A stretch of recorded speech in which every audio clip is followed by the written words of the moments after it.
once I was able to unleash that or release that fear and trust that no matter what feeling it is, I know I can work through it. I gotta go through. I can't go around. I can't skip it. I gotta go through it.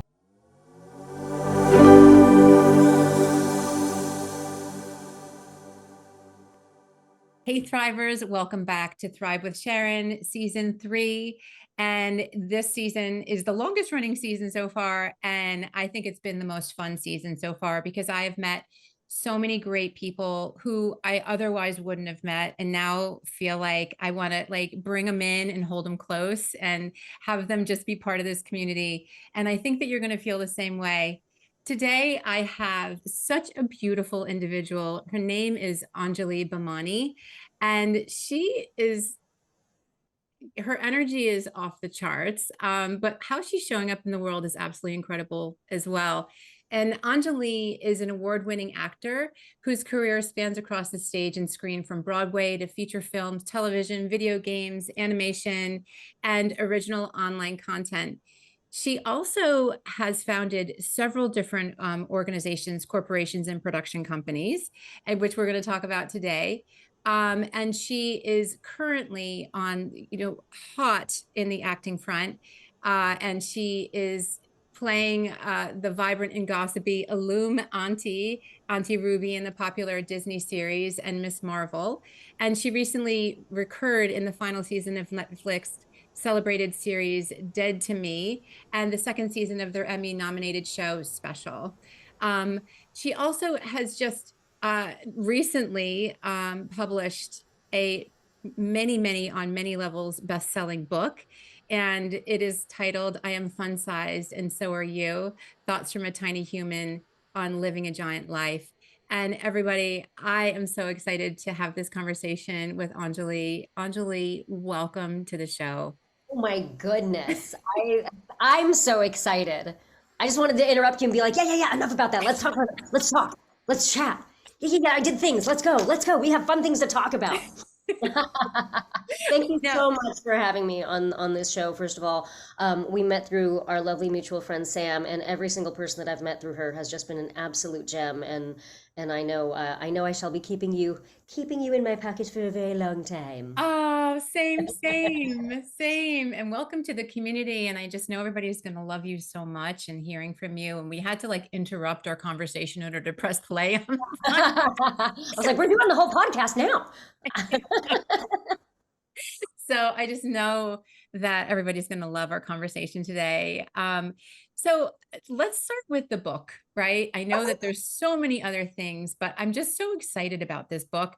I think in part, and we were sharing about this before we pressed record, but in part because when I decided to sign up with London Hill Press and Samantha Joy, it was about the time that you were ready to launch your book. And so I know that you have your own publishing company, but you also worked with Sam to publish and promote your book. So first, I just want to say congratulations, because it's a bestseller on so many different platforms. Unexpectedly, and I'm so grateful that it is, because the book itself it was a labor of love for this community that had taken me in, much like yours.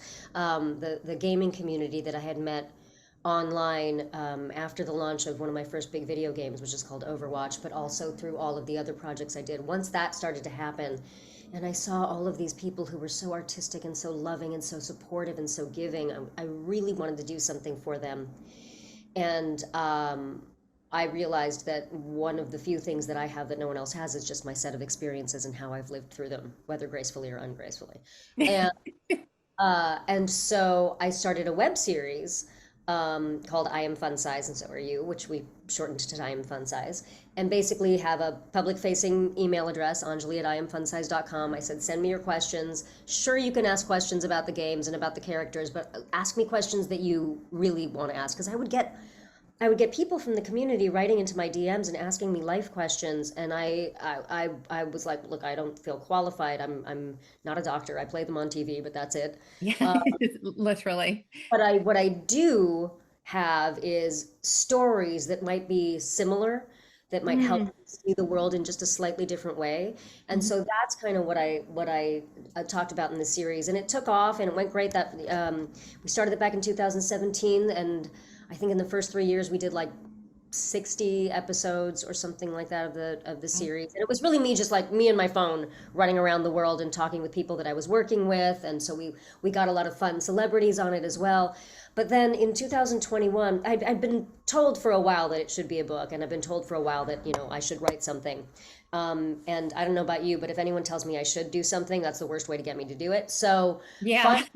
finally, when the dust had cleared and things were slightly less insanely busy than usual, I realized, well, for the next 3 weeks, I'm not leaving town, and or the next month or so, I'm not leaving town, and I think I might be able to write this book now. I might be able to sit down and write it. And so from 4:30 to 8:30 every morning before everybody else woke up and I had to check emails and all of that stuff, I would come into this room and I would light one of my candles and I'd just go. And I keep looking over here because I had a post-it wall, and right now I have a post-it wall of my next book, but I had a whole post-it wall planned out of all of of all of the chapters and everything, which helped a lot. And then 3 weeks later, we had that first draft, and boom, and then it went.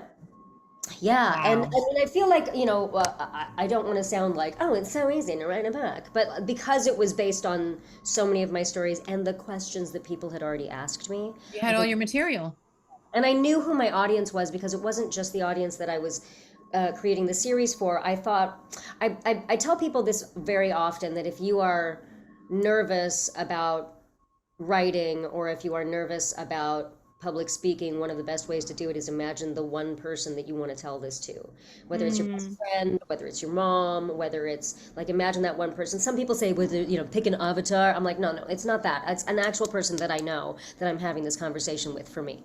And for right. me, my niece and my nephew, and Oh, they are both young adults, and they are both like just brilliant. They're brilliant kids. And at the same time, they're, in my niece is still in college, my nephew already graduated, but they're at that age where you have all of the adult stuff in your hands, but you still have to find your path, and you still have to yeah. deal with certain things. And so how do you find your way? And one of the most important ways to know that you can do it is knowing you're not alone, especially in those dark moments, especially when you feel like you've messed up, especially when you feel like no one understands you.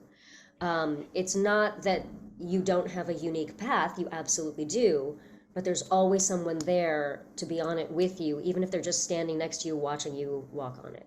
So the Right. book was very much meant to be your buddy in a book. You throw it in your backpack, you read it in any order, you open it up to whatever page, read a few pages if you want to, or read it straight through, because there is a through line if you want to do it that way. But it's the whole purpose of it. And kind of, I realized through the writing of the book and the sharing of the book with the world, I realized that pretty much everything I do in my life now, artistically or otherwise, is geared towards that level of, you're not alone.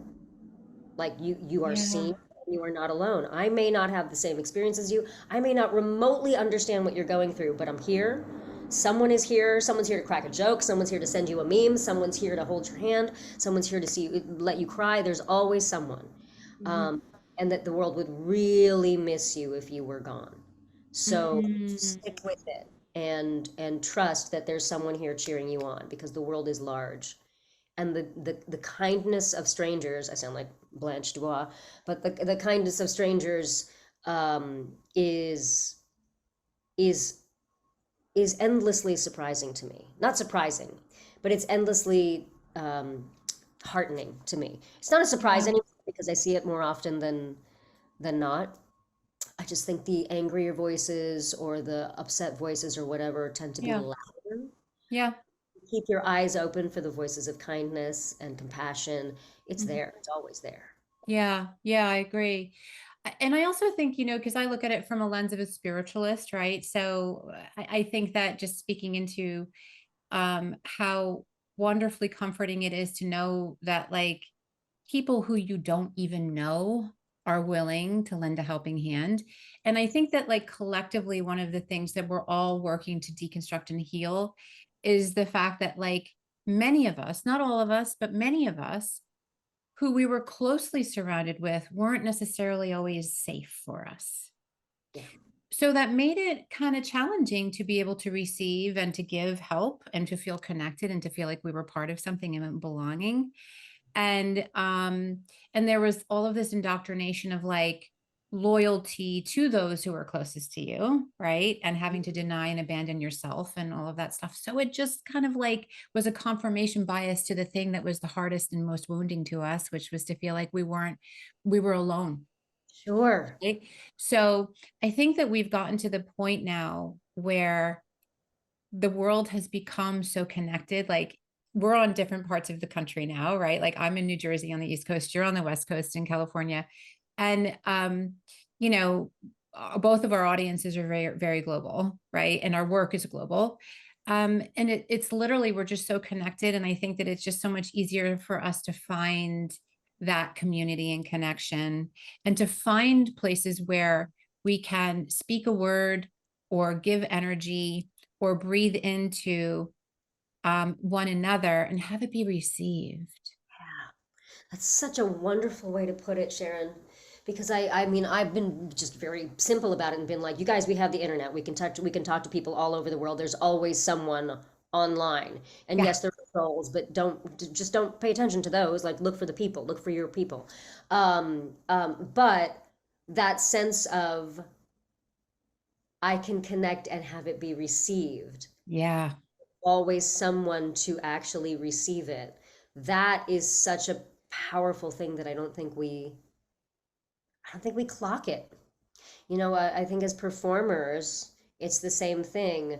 There's a decades, centuries long debate of, you know, does performance exist without an audience? And Oh, yeah. and I'm like, okay, well, yeah, I'm not going to solve that today. Sorry, that's not my thing.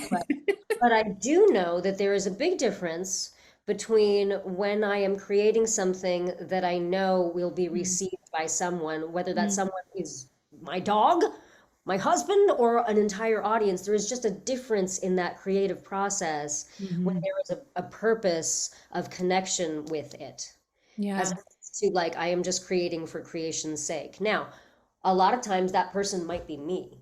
I might be creating something for me, and I might be my own audience. I might be the person, you know, 100%. when I play piano, I don't play it particularly well anymore, but when I do play piano, that's the one performance thing that I do that I don't do in front of other people because I keep it for myself because Mm. it's just like I'm just going to have this moment for myself. Um, but it I get to be my audience then. And I get to shut down the voices that evaluate is this good or is this bad, which is part of my job. I get Right. to completely shut down those voices and just take it in as if I were both playing and taking it in as the listener. And so that yeah, I just that reception of something is very, very important. I agree because I think that we all have so much to give. We do, and I think I know for sure that the most painful times in my life and the times when I've made the worst decisions have happened when I thought I was alone and when I thought I had to do it, whatever it was, myself, right? When I thought, okay, no one else understands, I have to do this myself, and I can't tell anyone I have to do this myself, and I have to do, or when the purpose became all about me, me, me, me, me, and not just in a so much in a selfish way, but like again as an actor being like, oh well, I want them to hire me. Oh, I hope I get it right. I hope I can make them happy. I hope I, you know, whatever pretzels we try to twist ourselves into, And we and do. we do it in real life too. It's not just actors. We do it in like, you know, we do it in relationships. Anytime that I was all focused here in this kind of level, um, nothing happened. Nothing other than eating myself alive. Like other than that. But Yeah. the second I really genuinely was able to put into words and into context why I do what I do for a living, and then realizing, oh, that's why you do what you do, period. That is just your weapon of choice to achieve that. So Oh, that, oh, oh, oh. Say that again. um, So that's, I mean, this is not a quiz. No. But yes, I talk about this. I talk about this often. So like you have your passion and your purpose, right? And they don't Yes. have to be the same thing, and they don't even have to be. They don't have to be related, but ideally, it's helpful. Um, so many times they think, oh well, or they say, or people will say, like, make sure that the work that you do is your purpose, and I think that's a terrible way to think of it Hmm? because your work is a thing you do, but the purpose is a thing you live. It's a thing it's a thing that informs everything that you do. Mm-hmm. And um, so I may have the same or a similar purpose as thousands of other people. I Right. just chose to pick up the broadsword that is acting or Right. storytelling, really, because I do it in so many different Yeah. mediums. Um, I chose to pick up that weapon as my weapon of choice, as opposed to the short sword or the long sword or the whatever. I chose Right. to pick up a completely different. This is the lane that I'm going to do it in. This is the way that I'm going to do it. And for me, that has been really wonderful because I always had a love of stories and I always had a love of storytelling, whether I was being told them or I was writing them myself or I was coming up with them in games or I remember in first grade I wrote a play on the playground that I then performed in class, and then we all ended up doing mime together. It was crazy. So it's been something that I love for so long. So now to be able to really align, oh, this is why I do it, and now because I know why I'm uniquely suited to this path, and I know why I want to do it. Now the gloves are off. Now we go. Yeah. It's been ever since I really put my finger on that and realized that it is much more doing service than it is about being successful, being famous, being whatever we consider the Mm-hmm. measures of success. Um, it's just about so much more now, even when it's tough, or even if I have a cold, or even if I'm having a hard time in my personal life, or whatever it is. Even if all those things are going on, I know I got to get out of bed and do the thing because someone out there needs it Yes. Oh my gosh. really, really Yes. badly. And as an actor, we have this is the thing that I got really excited about when I figured out, oh, that's what you've been doing all these years. You just didn't clock it. So I happen to be a particularly emotional person. And much like many creative people, if I don't use my creative juices for the powers of good, I will use them for the powers of evil in my own mind and just I just can mess with so my own relate head, to that. I can right? so relate to that. Yes. But what's cool about that is that when you have that kind of a vessel, you can be a surrogate for people. I can look at the audience, whether that audience is the people behind the audition table, or that audience is an audience of 1,500 people, or that's the people who are going to be watching on the other side of the TV, or it's people playing the games, whatever it is. I can say, cool, I got you. For the next hour and a half, 3 hours, however much time we spend together, you hang there. I'm going to do the heavy lifting, but we are going to have an experience together. And I will cry, I will laugh, I will do all of the things. I will experience it for you. And just come along on this journey with me so that you can have this experience. But at the end of it, your life is still intact. Your life is exactly the same, but you've had a brand new experience you might not have been able to have in your own life. So hopefully you've grown just the tiniest bit bigger on the inside because you've had that experience. You've been able to go through that. And I was able to take you on that. And that, being able to open new experiences and adventures and insight to people, it's just, now it feels special. Now it feels really, really special. And now I truly understand why, sometimes I'll joke. I'm like, yeah, but we play pretend for a living. It's not brain surgery. Like, don't take it too seriously. Don't take yourself too seriously. Take the job seriously. Don't take yourself too seriously. But um, but there is a life-changing aspect to art, and there is, and I know that there are movies and plays, and I do a lot in the gaming world. There are games, there are shows that tabletop role-playing game shows that I have watched or been a part of that have completely changed my outlook on life. And it's because it takes you out of your present day experience and gives you another one and makes you bigger. Yes. And another thing that you're doing, and you do it very well, is you're channeling. You're an instrument. Yeah, that is the ideal when you get into that state. That is part of the acting training that I don't feel like can be, you don't so much get that in a class or anything. It really has to Yep. figure out your own instrument.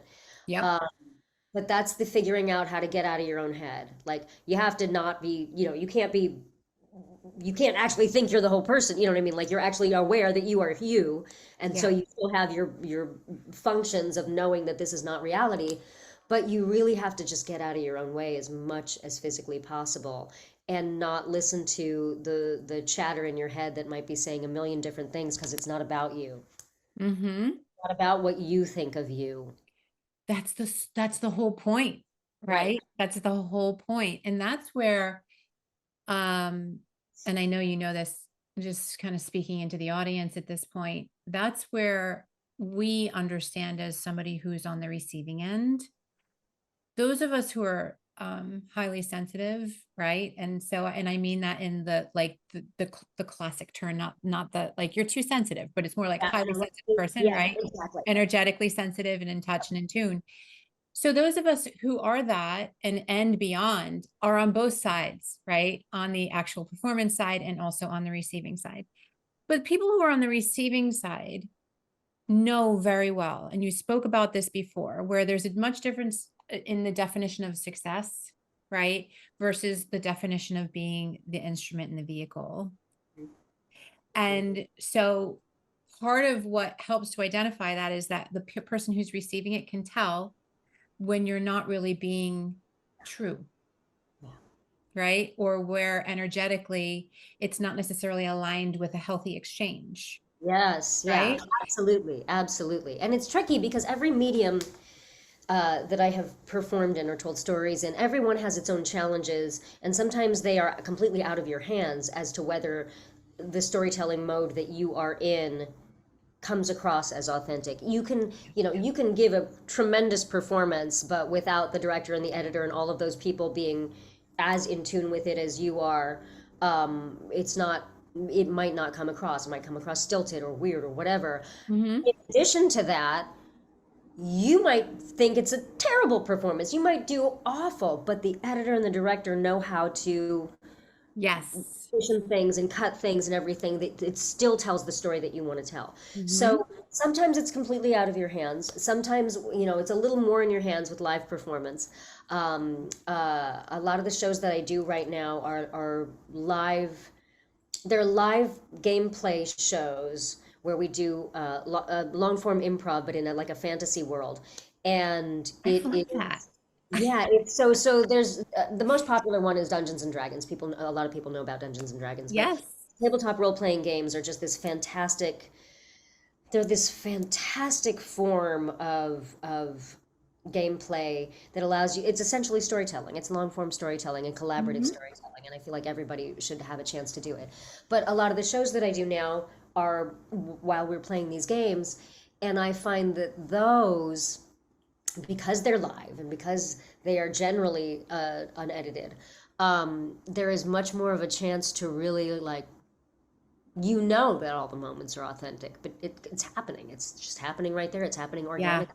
Who knows what's going to happen Yeah. next, Yep. including us. So that is tremendously rewarding to be Mm-hmm. to be able to experience that and enjoy that, and also know that the audience is experiencing that. Um, Mm. I think improvised performance in general offers that in a way that maybe scripted stuff doesn't always offer. But then scripted stuff has the power to tell stories in such other amazing ways and beautiful ways, and the collaboration then comes in the trust that you have with your director and your Yeah. cinematographer and all of the people that you're all on the same page and trying to tell the same story. Mm-hmm. Shot Ms. Marvel, you could tell every single day when we came to set that this was a labor of love, that every single person there wanted this to be great. And Mm. every single person was there because they really wanted to be there, and that there Yeah. was care and love and consideration put into everything. And and that the story wasn't just about, oh, there's this Pakistani Muslim girl and she happens to be a superhero. The story was about, there's this girl who's stepping into her power, Mm.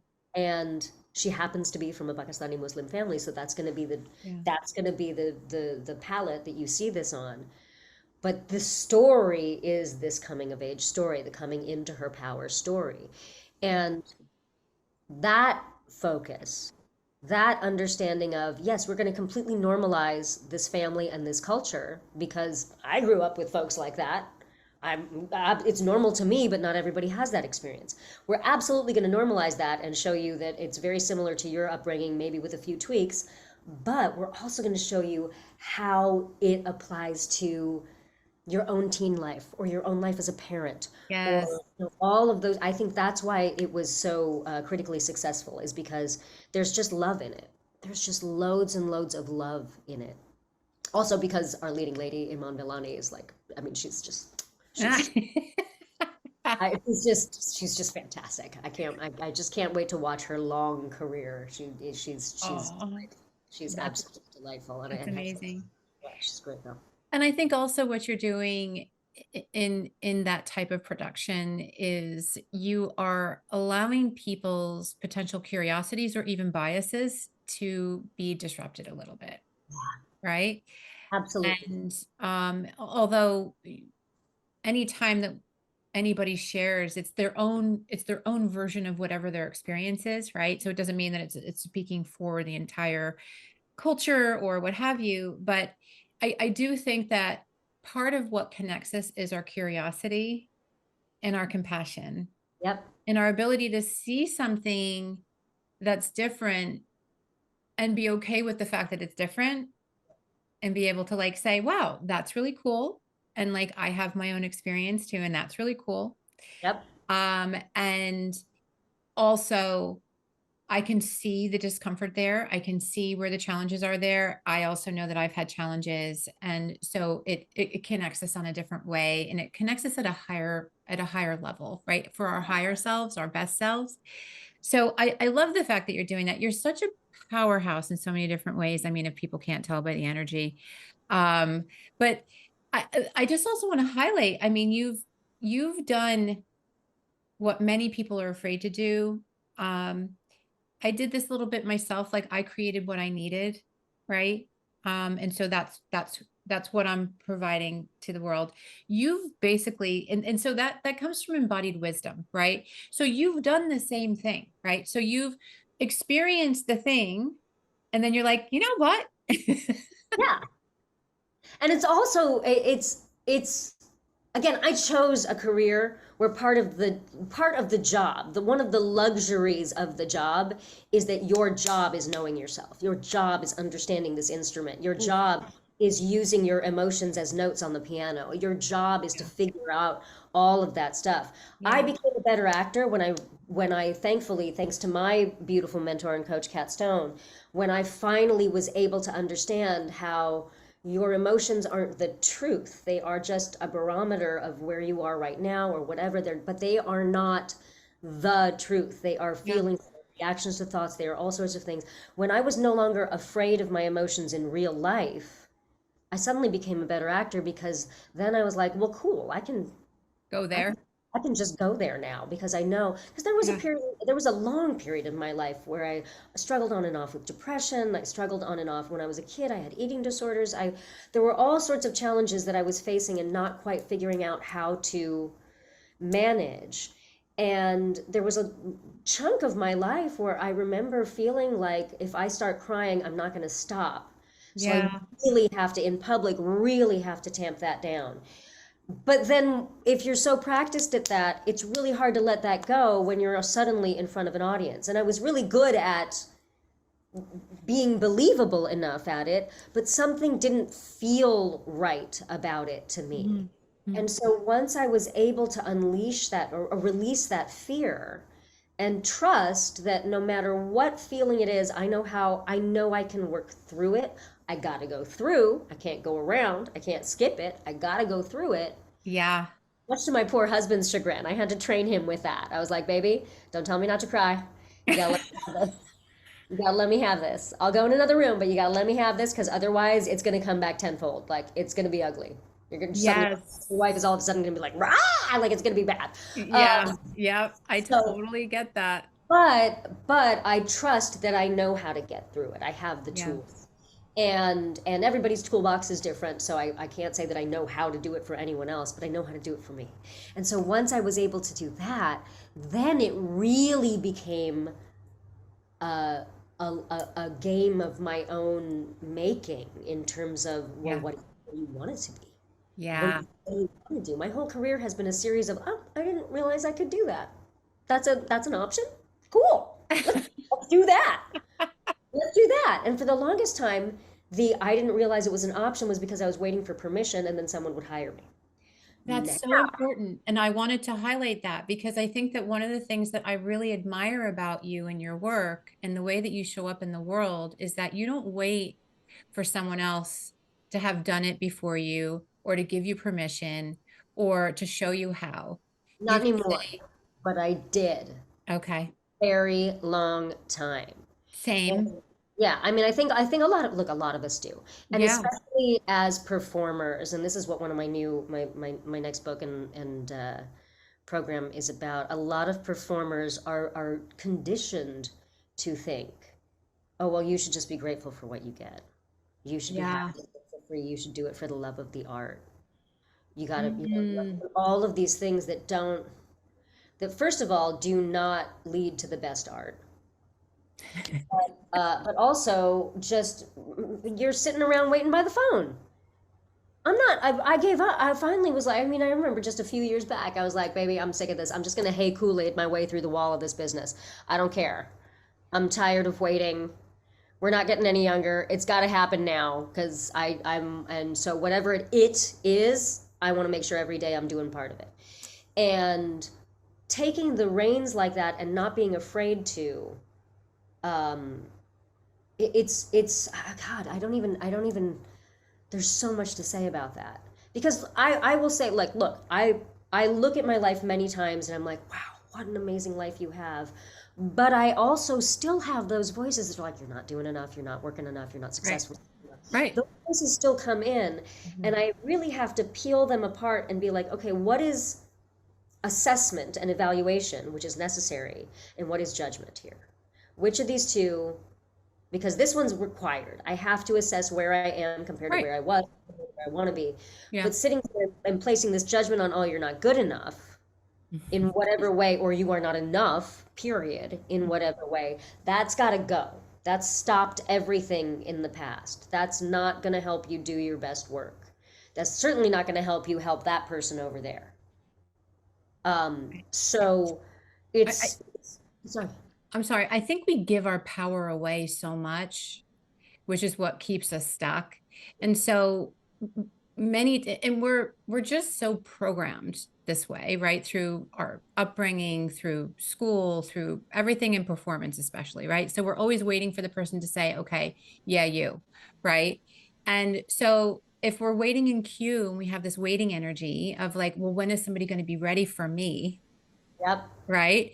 Then we can be waiting for someone else to be ready, and their readiness is dependent on their own work and their own lens and their own life and their own choices and their own level of disease and Yep. health and And all of and that stuff. it applies to relationships very much. It applies to everything. And I for the longest time, so before I met my husband, the long-term relationship I was in was not a particularly good one. And I, looking back at it, it's very, very clear to me that I was desperate to give my power away. It wasn't just, Yeah. oh, I let go of my power and I let someone take over. I was desperate to have someone else be in charge of it. Someone else, anything else, Right. not just someone else, but anything else. Please be responsible. Please, because I'm Yeah. so, I feel so many things about myself that I don't want to feel. But if that person chooses me, then I'm worthy. And that Right. choice can happen on a daily basis, or it cannot happen on a daily basis. Yeah. And that will determine my worth. And when I finally realized, like, in the words of Spider-Man, with great power comes great responsibility, which is stressful, but also with great responsibility comes great power. You have the power to change it at any given moment. Yeah, I'm responsible for my own feelings. Of course, I'm responsible for my own feelings. Even if we get in a fight, I'm still responsible for dealing with my part of this and how I take it. So I can decide, you know what? I'm not going to care about that thing right now because it makes me feel like crap. So I'm good.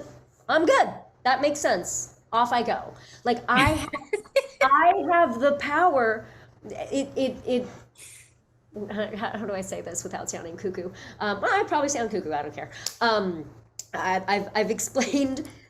We've had so many fights in the past where we'd be in the thick of it, and I was just like, no, I don't want to do this anymore. Okay, so what are we doing next? And like completely change emotions, mental states right away because I realized, oh, we have this, like the only thing that's keeping this argument going is us. Mm-hmm. And we are committed to doing it. We're committed to being in it, which means we can also stop it. Huh. Well, I don't like it, so we're stopping it. We'll figure it out. But Right. no. Right. Where And our it's focus such a right turn. where our focus is where our energy goes, right? And we have a certain amount of energy at our disposal in those moments, and we get to decide where we're going to put it. Yeah, yeah. And so I am very, like, I will slam on the brakes on if I catch myself going down a mental road that I don't want to be going down. I'll straight up start running around the house dancing, or I'll sing a song to Yeah. the dog, or I Yeah. do anything to change that vibe, to change that energy, Yeah. to drive that car off road to get onto the right road. And it's actually really fun to live that way too. Because then you're like, wow, I agree. I really do have the control over this. I mean, Yeah. not for everyone. I understand that. But we have a lot of fun in this household. I And love that. I think it's mostly because we joke that we were like, we got all the drama out early, all the stuff because we were both working through our stuff. And so we got it out really early. And so now both of us are kind of like, yeah, I'm pretty good. I feel like, I mean, I don't want to court disaster or anything, but I feel like we're pretty bulletproof at this point because neither one of us wants to fight about Yeah. anything. We'll Yeah. debate it. But like, we're good. We figured out the drama. Okay, cool, cool, cool, cool, cool. And I Yeah. also, my husband is just the greatest human being on the planet. So, I and so love that. And I absolutely adore you. Anjali, you're incredible. You're just so infectious with everything that you share. I'm wondering, you touched on it, but I think it would be really great for our communities to hear from you with what are the things for you on a regular basis that are non-negotiable that help to keep your tank full? sleep is one of them. Mm, Highly underrated. yes, it is. It is as much a part of your fitness regimen if you are working out or not, whatever it is. But it is so vital for me, and I did not realize how much it was affecting me that I wasn't getting good sleep or enough sleep. You can, but good sleep. I can feel the complete difference in my mental, emotional, like in everything about me Oh yeah. if I haven't had good sleep. And that good sleep could be 4 hours of super great sleep. It could be like, because sometimes my schedule is such that like that's what you're gonna get. You're on a shoot. That's what you're gonna get. Yeah. So I am very, very, very like I'm very particular about nope, time to go get a nap. Nope, time to like I will put myself down for a nap because I can feel myself getting grumpy. I will do it. I will lay down and I will start the day over. That is it. So that is a big non-negotiable for me now. Mhm. I find that I am much more productive if I take the time to get a solid 9 hours of sleep. I am much more productive for less hours in the day than I was for the more hours I was when I was getting 4 to 6. Mhm. And Mhm. also, I think a lot of people think for some reason it's like a badge of honor to get less sleep, and it's not. It's taking years off your life. Don't do it. Yeah. So that is a non-negotiable. Some form of play is Yeah. a non-negotiable. And I take my fun very seriously, which is actually, it's funny that I just said that out loud because that is the whole foreword to my book is by my friend Marisha, and she talks about how I say that all the time and what that means. And I take it very seriously because yes, it's important to me, but it is a reset. And if I'm going to be working as much as I work, it's got to be fun. Yeah. Otherwise, why am I doing it? Even when you are on stage doing a dramatic scene and bawling your eyes out, there has to be some sense of fulfillment and joy to it. Mhm. There are too many things in the world that will already hit you like a truck or make you feel sad. You've got to, Yeah. that is very, very important to me. Time with my husband and time with my dog is non-negotiable. Mhm. Um, and I call it emotional hygiene. Um, Taking some form of solitude during the day as regularly as you brush your teeth, to just be with myself and my thoughts, and that can be in a bunch of different ways. That can be a guided meditation, that can be Mhm. a hike, that can be laying down on the floor in a random place in the house and looking at the ceiling in a way that I haven't done before. um, Something that involves solitude without input is vital for me. The mornings to me are sacred, and especially that first hour of the morning, it's very important that I don't have a ton of input. Um, Mhm. Husband likes to, wake up and immediately get news and all of that stuff. I can't because I have already have so much going on in my head in general. Yeah. Morning time to just have the space, um, before thoughts come in, before emails come in, before any of that stuff comes in. I think that to me is the most important maintenance thing. Yeah. And it's so interesting because as you're speaking of your morning, your entire energy is shifting to this piece, right? Yeah, And so that's where that practice yeah. comes into place, right? Where it's a practice of being in that space and energy Yep. so that it becomes more accessible to you, And right? especially because I run at 100 so much of the day, and especially like if I'm at a convention and I know I'm going to be running around meeting the community all day and signing things and all of this stuff, I want to have all of this, which Yeah. means that the place where I get my energy and my grounding has got to be so solid that day. Yes. It's got to be. And it's got to be for myself because I know I'm going to spend the day giving. I know Mm-hmm. I'm going to spend the Mm-hmm. day doing that. So if I don't give something to myself to replenish it, Yeah. I'm going to end the day having yes received a lot of energy from people, but that is taxing too, as an energy worker. Like Mhm. I'm sure you having a ton of very specific practices to Yes. work through, whatever you receive from people as they're working through things. And it's the Yeah. same thing, like just that taking of that time to peel away whatever Mm. whatever is there. And for me in the mornings, I get to actually spend time with myself before there's anything to peel away. Yeah. Yes. I love that. That's so wonderful. And I think those are two very, very important things for us to consider if we don't already do it to start to incorporate. And it's not about perfection. It's not about being the longest, having the longest time with self or whatever. It's about just creating this space for it and creating a ritual and a routine and a Yep. hygiene around it. I love the fact that you said hygiene because there's sleep hygiene, there's Yeah, energy and emotional hygiene, there's spiritual hygiene, right? So absolutely. And we need to treat it as importantly because it's as important to our health. yes, yeah, yes, 100%. So, Anjali, it has been so amazing. The time just went by so fast. I can't Oh my believe goodness, it's that all.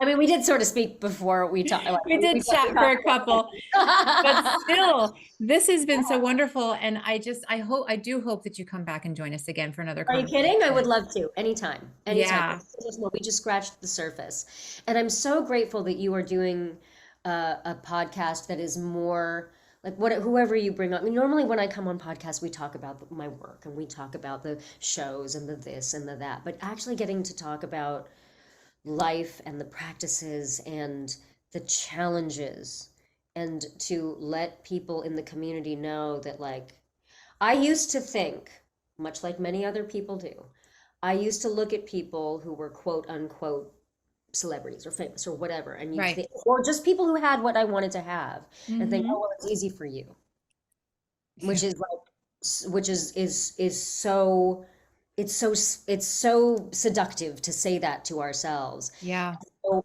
the fact that people can come on your show and say, let me tell you how it isn't, not just wasn't, but isn't easy for me. Let me Hmm. explain to you so you know, through your struggles and as you are working through fulfilling your dreams and choosing your goals and all of these things, you are not alone. There is Yeah. nobody who has this figured out. We're Mhm. all continuing to do it. I love that you've created a space to do that. I love that you've Oh, created, thank you. and I love so much what you do. It's very, very special and needed. Thank you so much. It's definitely been something that all roads lead to this, right? So I hear uh, that. yeah, we're like Yeah, sisters in that, exactly. right? But it's been such a joy to have you, and also just in getting to know you and your spirit and your soul. And it makes me feel so good to know that you're doing what you're doing as well. So I'm sure that people are going to want to connect with you. So where are the best places for them to find you? And we'll put, So on social media, I am sweet, but with three E's. Look, I picked this name a gazillion years ago, so yeah. don't, it was not good marketing. But SWEETANJ. That is on Instagram, on YouTube, on Twitter, and newly on TikTok. Oh, um, I Gets know. me. I just took the plunge. I finally gave in, and now I'm like, oh no. And then on Facebook, my fan page is just Anjali Bhimani. And then I do have a front-facing email address for the Fun Size series, which is Anjali at iamfunsize.com. And the book, you can get the book at iamfunsize.com. It's available on Amazon, barnesandnoble.com in e-form, available on Audible, and the paperback is available both on Amazon and then on this site called streamily.com Hmm. slash Anjali Bhimani. And if you get it from there, it's also where I sign a lot of autograph stuff. But if you get it from there, a portion of the proceeds all go to the Underdog Community Project here in Los Angeles, which Oh, is an organization that provides free veterinary care to the animals of unhoused people here in Los Angeles. So, oh, I love um, that. yeah. So if you want to get the paperback, I highly suggest going there because I really love that organization. They're doing really good work. Yeah, and so we get to put our dollars to something good and Exactly. have it extend itself into the abundance that it's meant to be. Yes. So, oh, that's so wonderful. Well, thank you again for Thank you. coming on today and for this conversation. It's just been it's hit all of the notes for me today for sure. And I know it's going to hit all the notes for everybody that listened today. And if you're just finding this podcast for the first time, I would love for you to hit the subscribe and also rate and review. But if you are here and you're just meeting Anjali for the first time, I would love for you to give her a follow and see some of the great stuff that she's doing. She just literally is just this big bundle of play and joy and fun and positivity and realness, which is so wonderful. And also, we are both going to be speaking at the Fempowered event in August. Yes, that's right. So, We buried the lead. yeah. Come join us in Denver. Come join us in Denver. We'll also put that in the show notes as well. I'm really super excited about speaking and also seeing you speak as well. So until the next time, everybody, peace and love. Have fun in what you do and keep coming back.